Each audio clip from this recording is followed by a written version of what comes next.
Ladies and gentlemen, politics is a very interesting game. And I've always maintained on this platform that in politics, nothing happens out of mere coincidence. Everything in politics is normally well planned, well scripted, and executed to achieve a specific political objective. On Monday, President Uhuru Kenyatta hosted the Hungarian president at Statehouse in Nairobi. The president invited Raila Odinga, Kalonzo Musyoka, Gideon Moi, Wetangula, and Musalia Mudavadi to the event. All of them showed up. And the presence of One Kenya Alliance leadership caught my attention. Because for those who follow the politics of this country, just last week, President Uhuru Kenyatta hosted members of parliament allied to the handshake and Azimio for lunch at State House. The president invited One Kenya Alliance leadership and they boycotted. Only Gideon Moi showed up. The rest gave various reasons why they could not make it to that event. But on Monday, all of them showed up. And because I believe very strongly that in politics there is always an objective, I want us to look at the possible objective of this particular meeting. Because I'm sure and certain that President Uhuru Kenyatta, Raila Odinga, and One Kenya Alliance leadership met before before turning up for the event, or probably after the event, they retreated somewhere and held a meeting. But before we do that, if you're watching this channel for the first time, I want you to take a second or two, click the subscribe button so that next time we produce a video like this, YouTube will automatically notify you. And to the subscribers, I want to continue. Thank you guys for your continued support, because without that support, this channel cannot be here. So the best thing, please just give this video a thumbs up. For those who can drop their comments, please drop your comment. And for those who can share, which is the best, please share it to your friends so that it can reach more people. Now let us get back to the main issue. President Uhuru Kenyatta hosted the Hungarian president at State House. The person who ought to have been present at that event is actually none other than the deputy president, Dr. William Samoei Ruto. But the deputy president was missing. Of course, Raila Odinga is President Uhuru Kenyatta's partner in handshake, was present. The entire One Kenya Alliance leadership were present. What changed? What changed? In my view, this meeting was intended to send a message to Kenyans, and it was intended to achieve specific objectives. The first thing it was intended to do is to isolate William Samoei Ruto. Let us face it. In this country today, William Ruto is an isolated man. If you look at the political leadership of this country, all of them are leaning towards the president and Raila Odinga. William Ruto is isolated on the other side. So assuming Statehouse did not invite the DP, it means he was being isolated. Assuming also that they invited him with the full knowledge that he was not going to attend, and therefore they had to invite his other NASA co-principals, the image coming out, even the Hungarian president who was present there must have asked, where is the deputy president, or where is your vice president? So the idea behind inviting One Kenya Alliance leadership to this meeting, in my view, was to isolate William Samoei Arap Ruto.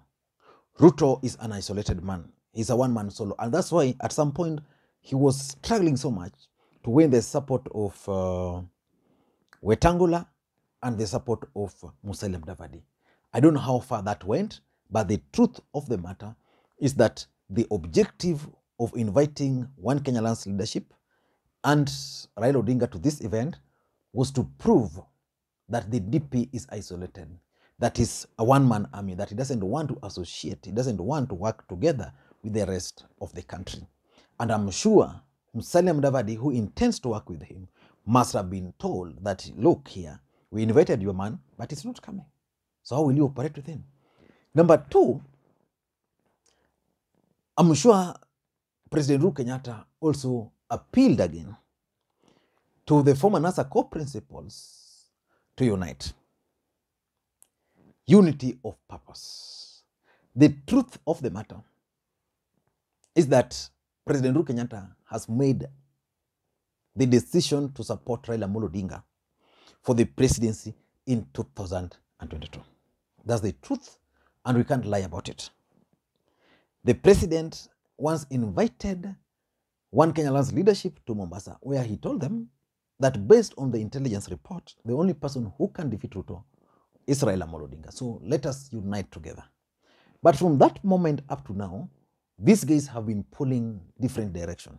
In fact, from Mombasa, the One Kenya Alliance leadership came back and formed a coalition which actually became One Kenya Alliance leadership. But even in that One Kenya leadership, even in that One Kenya Alliance leadership, there's division. They're not united. William Ruto has his team there, which is Mudavadi and Weta. Raila Odinga has his team there, which is Gideon Moi, and probably Jirongo, probably Kalonzo Musyoka. So One Kenya Alliance leadership itself is united. It's divided. So the president probably told them that for us to succeed, for you guys to succeed, you must unite, because going alone will not help you. Number 3, which I think is also critical, is the fact that the president might have used this opportunity to persuade One Kenya Alliance leadership from joining William Ruto's camp. The truth of the matter is that when they missed the luncheon for the members of parliament, it was very clear that they were under instructions not to attend. And most people concluded that already these guys have made a decision to work with the Deputy President, Dr. William Samoei Ruto, for the purposes of 2022. And that meeting also came at a time after Malala had hosted the DP, where he announced that for them, they are considering working with the Deputy President.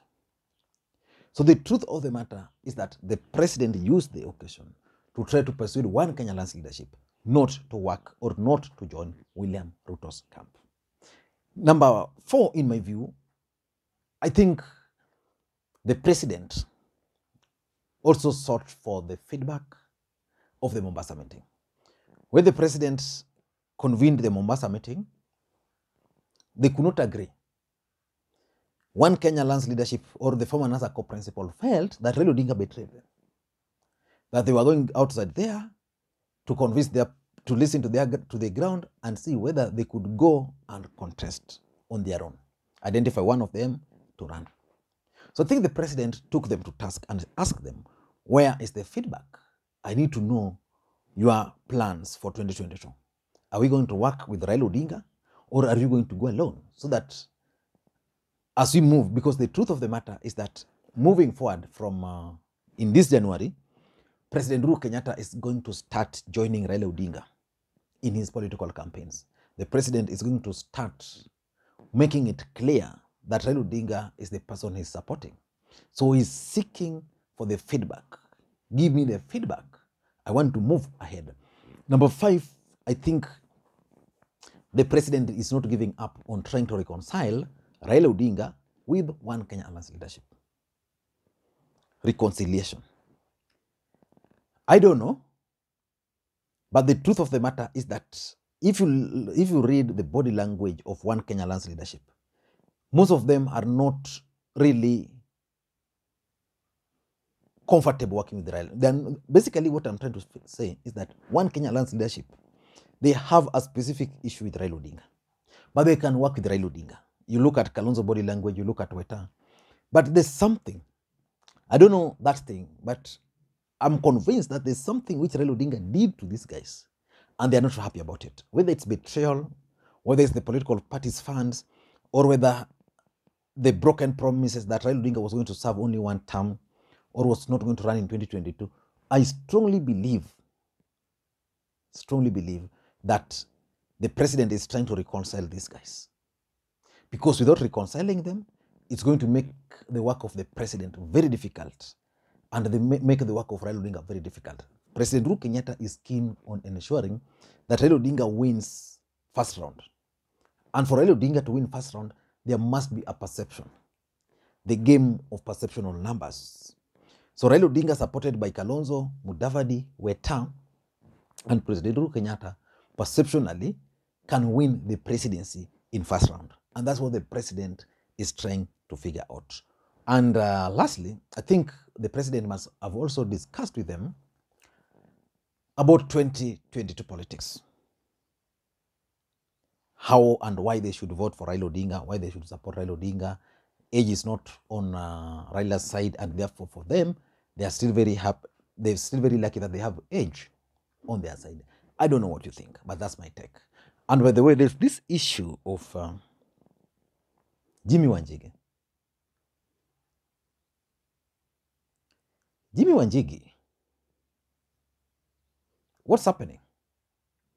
Jimmy Wanjigi installed Uhuru Kenyatta, according to him, and Ruto. The government was created in his house, according to him.